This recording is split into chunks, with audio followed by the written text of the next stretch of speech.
Hello everyone, welcome to Brain Booster. स्वागत है आप सबका आज के नए वीडियो में, जिसमें हम 1 अप्रैल के जितने भी इम्पोर्टेंट करंट अफेयर बन सकते हैं वो सारे डिस्कस करेंगे। लेकिन उससे पहले आप लोगों से एक रिक्वेस्ट है, प्लीज़ इस चैनल को सब्सक्राइब कर लें। आइए बढ़ते हैं आज के पहले प्रश्न की तरफ। तो आज का पहला प्रश्न है, केंद्र सरकार ने 2023 और 2024 के लिए ग्रामीण नौकरी गारंटी कार्यक्रम यानी कि MG नरेगा के तहत मजदूरी दरों में कितने प्रतिशत की वृद्धि की सूचना दी है। तो इस प्रश्न का सही जवाब हो जाएगा 10%। इससे जुड़े कुछ इम्पॉर्टेंट पॉइंट देख लेते हैं। जैसे केंद्र सरकार 2023 और 2024 के लिए ग्रामीण नौकरी गारंटी कार्यक्रम मनरेगा के तहत मजदूरी दरों में 10% तक की बढ़ोतरी को अधिसूचित किया है। इसके साथ ही साथ आप लोग को यह भी बता दें कि हरियाणा में सबसे अधिक दैनिक वेतन ₹357 प्रतिदिन है और मध्य प्रदेश और छत्तीसगढ़ में सबसे कम है। कितना है? ₹221 प्रतिदिन। अब मनरेगा के बारे में कुछ इम्पोर्टेंट पॉइंट देख लेते हैं। तो मनरेगा जो कि MG NREGA Mahatma Gandhi national rural employment guarantee act है। ये सितंबर 2005 में अधिनियमित किया गया था।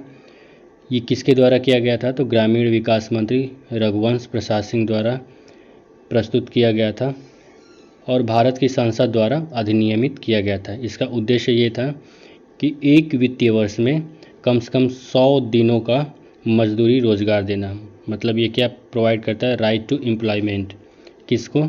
रूरल एरियाज़ को, ग्रामीण क्षेत्रों में। उसमें इसकी एलिजिबिलिटी क्या है? जो भी 18 साल से ज़्यादा उम्र वाले लोग हैं उनको कम से कम 100 दिनों का मजदूरी रोजगार प्रदान करना, अनस्किल्ड लेवल। यदि आवेदक को आवेदन के 15 दिनों के भीतर कोई काम नहीं मिलता है तो उसे बेरोजगारी भत्ता दिया जाएगा।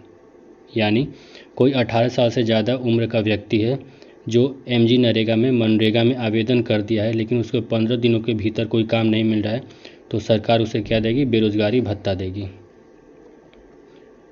अगला प्रश्न है, which country has signed the Shanghai Cooperation Organisation यानी SCO as a dialogue partner. कौन सा देश शंघाई सहयोग संगठन का एक संवाद भागीदार के रूप में शामिल हो गया है? तो इस प्रश्न का सही जवाब है सऊदी अरबिया। ये हैं सऊदी अरबिया के किंग सलमान। पूर्ण सदस्यता प्राप्त करने के लिए, यानी अगर SCO में शंघाई कोऑपरेशन में किसी देश को पूर्ण सदस्यता प्राप्त करनी है तो उससे पहले संवाद भागीदार का दर्जा पाना जरूरी हो जाता है। उसके बगैर कोई भी देश पूर्ण सदस्यता नहीं प्राप्त कर सकता है। शंघाई कोऑपरेशन के बारे में कुछ देख लेते हैं। जैसे ये 2001 में फॉर्म हुआ था। किस किस के द्वारा? Russia, China, Kyrgyzstan, Tajikistan, Kazakhstan और उज्बेकिस्तान। बाद में इंडिया और पाकिस्तान भी इंक्लूड हो गया। जैसे यहाँ पे देख लीजिए, इंडिया कब इंक्लूड हुआ था, कब फुल मेंबर बना था शंघाई कोऑपरेशन का? 9 जून 2017 को। इसी के साथ बता दें कि इसका जो डायलॉग पार्टनर है, मतलब संवाद वाला जो पार्टनर है, वो है Armenia, Azerbaijan, Cambodia, Egypt, Nepal, Qatar. अब फ़िलहाल में कौन बन गया? Saudi Arabia, Sri Lanka and Turkey. Turkey मतलब तुर्की।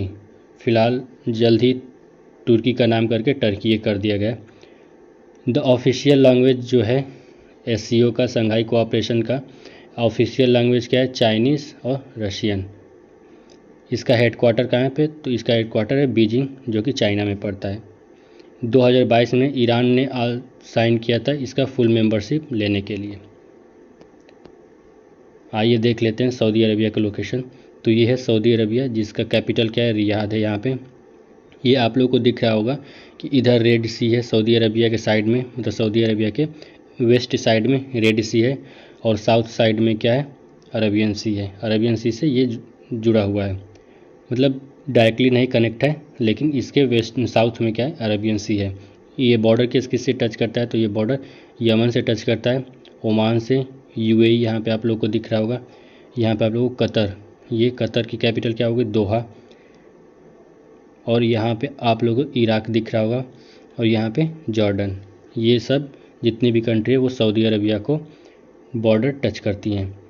सऊदी अरबिया के कुछ इंपॉर्टेंट पॉइंट देख लेते हैं। जैसे कि यहाँ पे मक्का हो गया और यहाँ पे मदीना हो गया। ये इम्पोर्टेंट लोकेशन हो गए सऊदी अरबिया के। आइए बढ़ते हैं अपने, अब यहाँ पे कुछ और चीज़ देख लेते हैं। जैसे यहाँ पे क्या पर्शियन गल्फ़ है, ठीक है, और यहाँ पे गल्फ़ ऑफ ओमान है। ये दोनों क्या हो गए, इंपॉर्टेंट पॉइंट हो गए। जैसे कि यहाँ पे बोल देगा कि पर्शियन गल्फ़ को और गल्फ़ ऑफ ओमान को कौन सा स्टेट कनेक्ट करता है। तो इस प्रश्न का जवाब आप लोगों को कमेंट आंसर में बताना है कि गल्फ़ ऑफ ओमान और पर्शियन गल्फ़ को कौन सा स्टेट यानी कौन सा पानी का रास्ता कनेक्ट करता है, दोनों को जोड़ता है। आइए अपने अगले प्रश्न की तरफ बढ़ते हैं।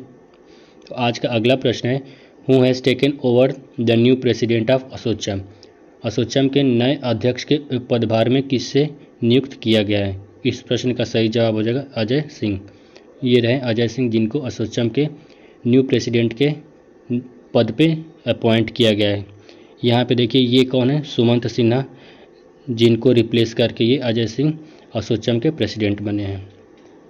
आइए असोचैम के बारे में कुछ देख लेते हैं। तो असोचैम का विस्तृत रूप क्या है, associated chambers of commerce and industry, यानी भारतीय वाणिज्य एवं उद्योग मंडल। एसोचैम का मुख्यालय कहाँ पे, तो नई दिल्ली में है। एसोचैम की स्थापना 1920 में हुई थी। यह भारत के शीर्ष व्यापार संघों में से एक है। यह संगठन भारत में व्यापार एवं वाणिज्य के हितों का प्रतिनिधित्व करता है और उद्योग तथा सरकार और नीतिगत मुद्दों तथा पहलों पर अन्य संबंधित हितधारकों के बीच इंटरफेस के रूप में कार्य करता है। ये एसोचैम का लोगो हो गया। आज का अगला प्रश्न है और इम्पॉर्टेंट प्रश्न है, what was the name of the cheetah who recently died due to illness in Kuno National Park. आप लोगों को पता ही होगा कूनो नेशनल पार्क कहाँ पे, मध्य प्रदेश में, जहाँ पे नाम्बिया से कुछ चीता को ट्रांसलोकेट किया गया था, मतलब लाया गया था। तो इस प्रश्न का सही जवाब हो जाएगा सासा, यानी जो यहाँ पे चीता मरा है, फीमेल मरी थी तो उसका नाम क्या है, सासा। ये रही सासा, ये फीमेल चीता जो थी सासा, ब्रॉड फ्रॉम नामीबिया से इसको लाया गया था कहाँ पे, कूनो नेशनल पार्क में, मध्य प्रदेश से। किसी बीमारी की वजह से वो फिलहाल डेथ हो चुकी है उसकी। चीता आए थे तो उसमें क्या थे, 5 मादा थे और 3 नर थे, जिसमें से एक की डेथ हो चुकी है, सासा की। अफ्रीका में नामीबिया से प्रोजेक्ट चीता के हिस्से के रूप में लाए गए थे। अब ये पॉइंट इंपॉर्टेंट हो जाता है कि यह दुनिया में पहली बार था कि बड़े मांसाहारी को एक महाद्वीप से दूसरे महाद्वीप में स्थानांतरित किया गया था। ये पॉइंट इंपॉर्टेंट है, एग्ज़ाम में आ सकता है कि क्या ये पहली बार ऐसा था दुनिया में या इससे पहले भी हो चुका है। तो ये दुनिया में पहली बार ऐसा था। आज का अगला प्रश्न है, who has become the highest wicket taker in T20 format of cricket, यानी क्रिकेट के T20 आई प्रारूप में सबसे ज़्यादा पसंद किए जाने वाले विकेट लेने वाले कौन बने हैं। तो इस प्रश्न का सही जवाब हो जाएगा साकिब अल हसन। ये रहे, इमेज में आप लोग देख सकते हैं साकिब अल हसन। साकिब अल हसन के अब तक 136 विकेट हो चुके हैं। साकिब ने यह उपलब्धि आयरलैंड के खिलाफ हासिल की थी। सबसे ज़्यादा विकेट लेने के मामले में उन्होंने न्यूजीलैंड के टीम सऊदी को पीछे छोड़ दिया, जिनका विकेट कितना था, 134 विकेट। किसका, टीम सऊदी का। वो कहाँ से बिलोंग करते हैं, तो वो न्यूजीलैंड के हैं। आइए आज के अगले प्रश्न पे पढ़ते हैं। World Bank recently approved $108 million loans to improve disaster preparedness for which state, मतलब यानी विश्व बैंक ने हाल ही में किस राज्य के लिए आपदा तैयारी में सुधार के लिए $108 मिलियन के ऋण को मंजूरी दी है। इस प्रश्न का सही जवाब हो जाएगा आसाम। अगला प्रश्न है, under project skyer the ministry of defence has agreed with which organisation, यानी रक्षा मंत्रालय ने प्रोजेक्ट स्काईयर के तहत किस संगठन के साथ समझौता किया है। तो इस प्रश्न का सही जवाब हो जाएगा भारत इलेक्ट्रॉनिक्स लिमिटेड। आज का अगला प्रश्न है, who conducted the regional level search and rescue exercise in Karnataka Andhra Pradesh, यानी आंध्र प्रदेश के काकीनाडा में regional level search and rescue exercise का संचालन किसने किया है। तो इस प्रश्न का सही जवाब हो जाएगा इंडियन कोस्ट गार्ड। कुछ पॉइंट्स देख लेते हैं। जैसे भारतीय तटरक्षक जो इंडियन कोस्ट गार्ड है, उन्होंने आंध्र प्रदेश के काकीनाडा में 28 से 29 मार्च 2023 तक एक क्षेत्रीय स्तरीय खोज और बचाव अभ्यास किया।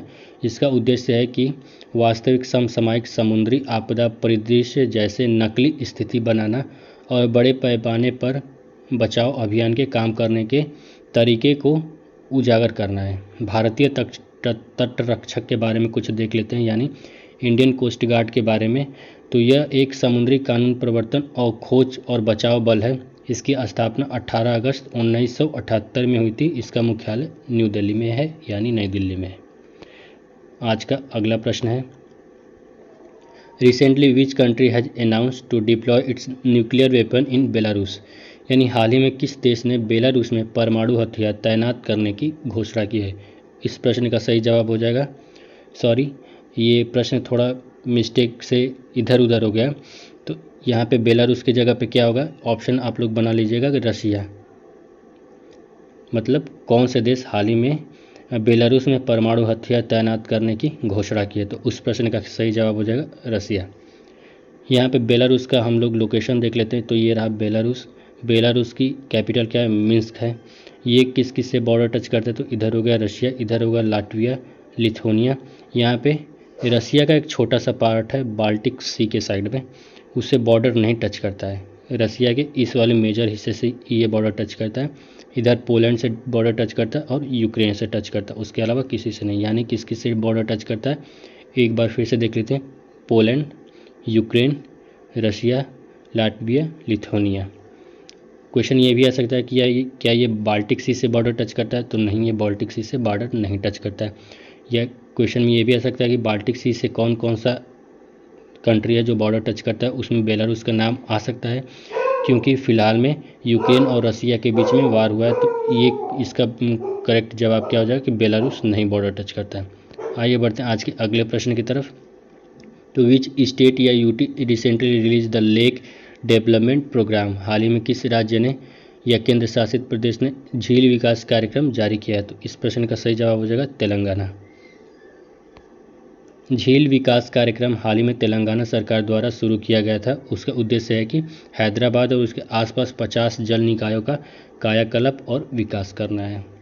आज का अगला प्रश्न है, which state hosted it's first G20 summit on 28 March for 3 day, यानी किस राज्य ने 28 मार्च को 3 दिनों के लिए अपना पहला G20 शिखर सम्मेलन आयोजित किया है। तो इस प्रश्न का सही जवाब हो जाएगा उत्तराखंड। आज का अगला प्रश्न है, who has been appointed by the Star Sports as its new brand ambassador, यानी स्टार स्पोर्ट्स ने किसे अपना नया ब्रांड एम्बेसडर नियुक्त किया है। तो इस प्रश्न का सही जवाब हो जाएगा रणवीर सिंह। आज का अगला प्रश्न है, what is the India's rank in recently released passport index point.